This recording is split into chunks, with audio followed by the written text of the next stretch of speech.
Hello everyone, welcome to another beer review. Just timed that right there. Just before I clicked record, that fucker basically turned up and decided to go out in his bloody Astra, so I timed it well, so I thought, oh wait, hey, what's going on with my hair, by the way? Gee, is that a buffon going on now? Jesus. A coiffeur.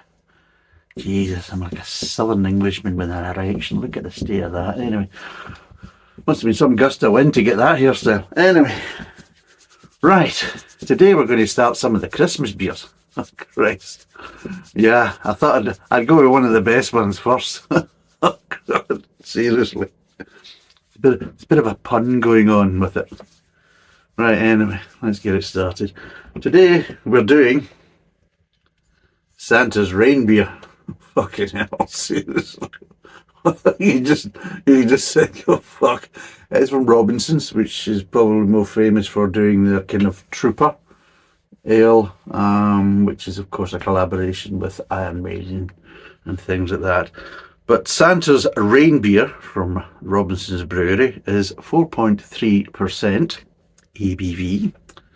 And is there any pish in the back? I mean, any interesting information in the back? No, by the looks of it. No. This is no, nothing. 500ml bottle. I can't remember what it's called. Cost. I will look it up. I did get it in B&M, and I got it in B&M in Bude, of all places. Anyway, what I'm going to be doing, just to kind of give you an update, is I'll be doing some of the videos down here. I'm going to do a kind of block of them to allow me to have a transition up to Scotland. So I will be in Scotland by after the next few videos. I'll be in Scotland, so I'll be doing that as a kind of help me with my transition. But hopefully, all the festive period stuff and things like that will all be done up in Scotland. There you go. And if anybody's wondering why I'm out in Scotland, is that I'm up there to kind of help sort out kind of my dad's estate. Unfortunately, the great tennis drinker of the north unfortunately passed away, so he's no longer with us. Tenants has lost a big customer there. You'll see their shares dropping, all maybe 2 or 3 half pints a year. You know what I mean? Which is just ridiculous, the amount he was drinking, fucking hell, you see. The man was a madman. He just threw caution to the wind, so he did. Silly little bugger, so he was. Dear. But yeah, unfortunately, he's passed on, so he's no longer with us, so I'll be up in Scotland, working from there and doing my reviews from there, while also kind of trying to sort out all his old clothes and things like that, Unfortunately, they've got rid of all my mum's stuff previously, because I thought, well, fine, I'm up there at Christmas, I could be running about my mum's dresses and that type of stuff, but sadly to say, that chance is long gone, apparently, because my sister's got rid of it all. Oh, well. I have to make do with the kilt then, won't I?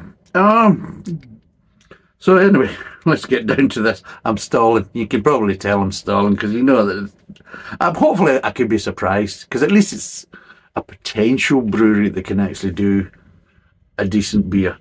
But Santa's Reinbeer, thank you. Oh shit. Right, and I've got it in a discount store, so you're only a winner. Right, anyway. Did I do a picture of it? As I'm dragging it out even more. Get the glasses up.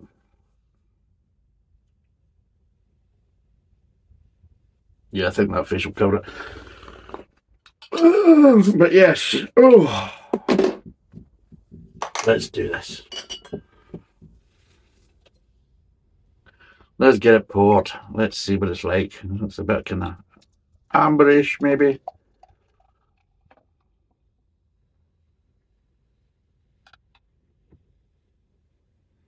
And talking about ambers, quite funny, seriously. And fair play to him, actually, because he did probably put it up.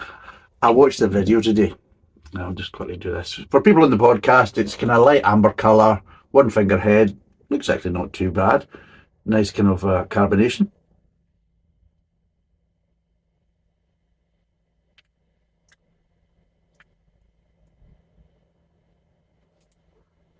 But yeah, I was watching a video review. It was that long-haired lover from Barry.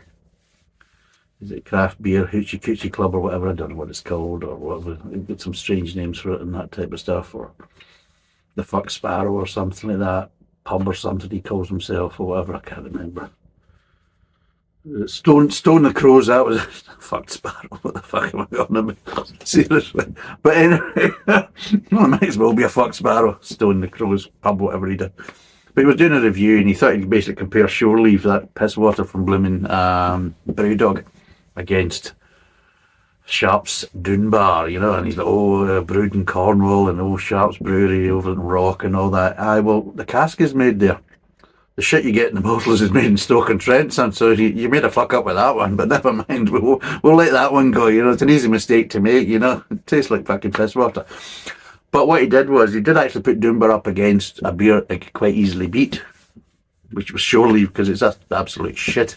So he actually gave it a more realistic mark, a mark closer to what I would give it. So I gave it 1 and he gave it 3.5. So we're getting slightly closer in that kind of a taste. So yeah, fair play to him. He did get that one right. But he did get the Dunbar bit wrong, because the shit you get in the bottle, that clear piss bottle that you get, is actually brewed in Stoke-on-Trent and hasn't got fuck all to do with Cornwall. Yeah, good old Sharps, eh? Cornwall born and bred. Anyway, let's see what this smells like. Oh, I'm getting malt, which I didn't actually think I was going to get looking at the bottle. I was kind of, you know, but yeah, getting malt. Maybe a little bit of grain, but not really getting much else. It's quite a bland, kind of neutral kind of aroma. Nothing too untoward. Nothing really stands out. A very kind of generic kind of ale smell. So, should we take a sip?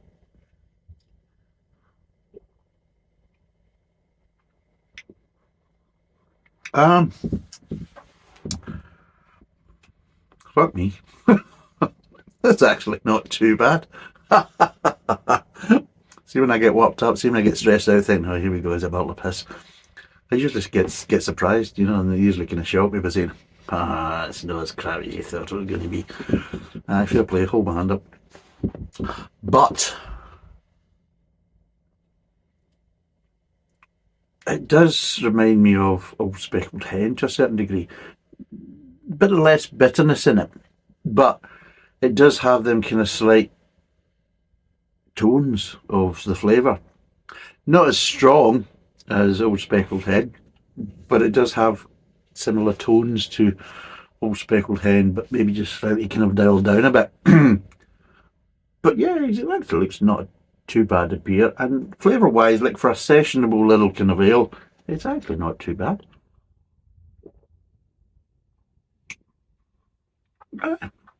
It's alright, it's not too bad. Little kind of malty honey tones and everything. That's not too bad. Not overly sweet. Still get a nice bit of grain coming through there. And a little bit of a bitterness at the finish. Just a little bit. Just a little accent. But just enough just to kind of keep the flow going. And it just, overall, I'm getting a kind of middle of the road beer. And I didn't think I was going to get that. I was thinking, what a load of piss is this? But yeah, I was actually quite surprised that it's actually drinkable. And not only that, it's actually fairly pleasant. So yeah, just shows you what I know. Fuck all. Absolutely nothing, but yeah. So there you go. Which is actually quite surprising, because it's one of the few Christmas beers that I've had over the years I've been doing the reviews anyway. Never mind stuff I've done in the past, just drinking myself and trying out things.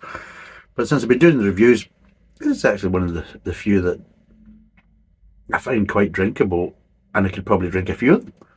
And I'll be totally honest, if I had more of them, then I probably would. I'll be totally honest, it's actually quite a pleasant beer. I'm not going to say it's a wonderful or great beer, but it's actually quite pleasant.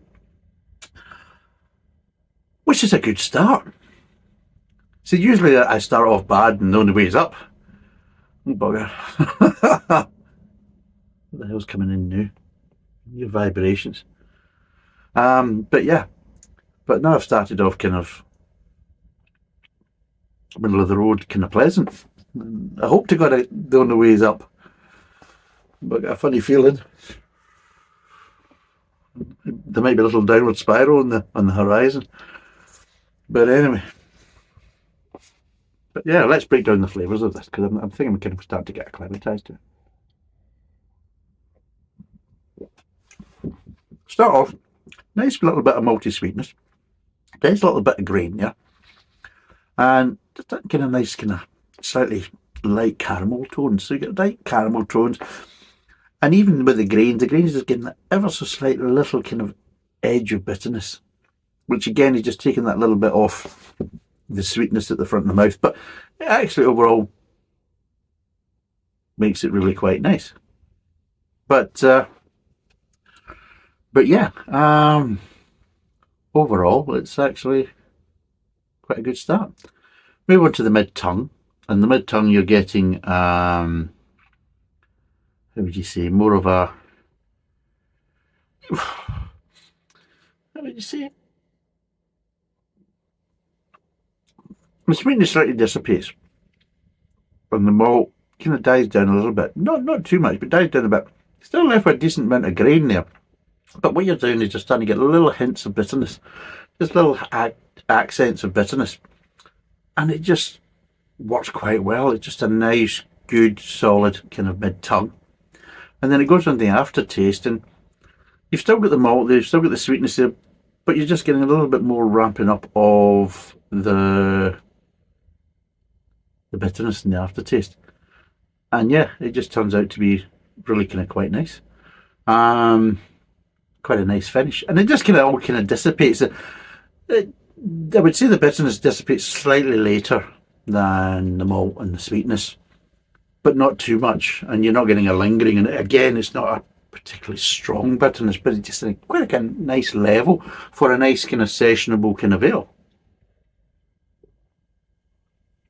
So yeah, overall, it's actually quite nice. Would I recommend it? Yeah. What would I give it out of 10 though? Well, to be totally honest, it's actually quite a nice beer. It's quite drinkable, very sessionable. And out of 10, what would I give this? I mean, kind of a strange one though, because it being a Christmas beer and everything else, it's actually just a good kind of normal beer. And I'm quite happy with a bottle of that just to sit down with a few watching the football or something like that. And quite pleasant. So I think 5 is the average. And I think this is quite pleasant. And I think, yeah, so I'm going to give it a 5.5. 5.5, yeah, not that far away from a 6 to be totally honest. But yeah, I'd say a 5.5. It's actually quite nice, quite drinkable, very sessionable. Sorry about that. The phone went a bit kind of wonky there. So yeah, let's get back to it. So yeah, there's a 5.5 out of 10. Don't know what happened with the phone there. It just basically stopped recording, and I had to fight to try and get it to record again. But yeah, 5.5 out of 10. It's a 500ml bottle. It's 4.3%. I think it's only a couple of quid. I think it was actually under a couple of quid, but I will put the details down below in the beer facts. But yeah, I would recommend it. It's a good start. It's a surprising start because I didn't think it was going to be as good as this. Especially with the pun and everything else. And let's be told, Robinson's can be a bit hit and miss, and the Trooper Ale it's okay, it's nothing special, to be totally honest. But yeah, I was quite surprised by this one. So it's nice to have a surprise. But yeah, actually it's quite sessionable. And overall, just a nice, good, solid ale. Fair play to them, well done. So, thanks for watching. Cheers, and bye for now.